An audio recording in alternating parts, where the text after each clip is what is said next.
रुक रुक रे टरेनिया रुक रुक रुक रे टरेनिया ले ले चल जनुआ के गाँव रुक रुक रुक रे टरेनिया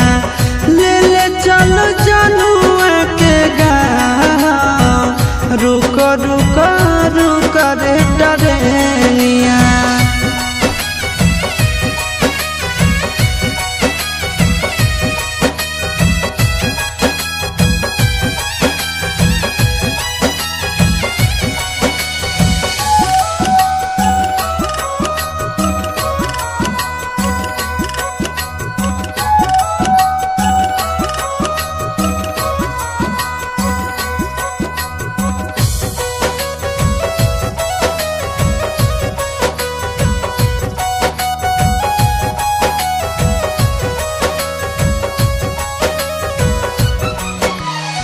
मनवा न लागत होता है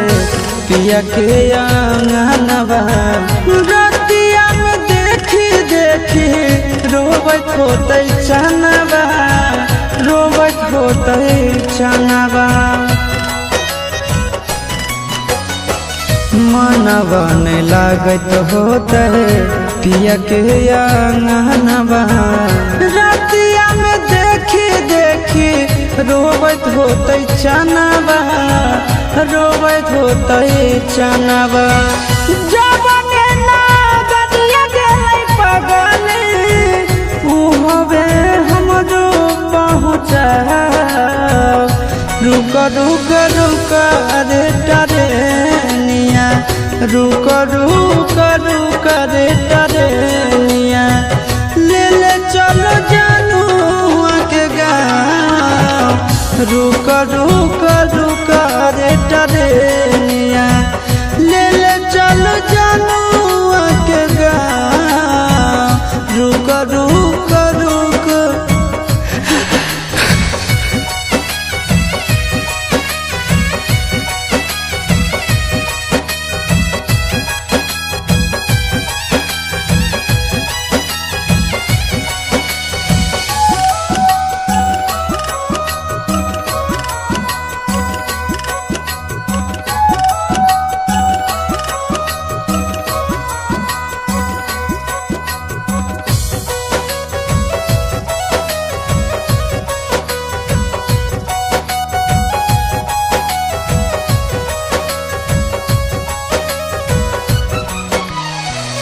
फोनवो नहीं कैला कहीं नहीं भेजले कई खबरिया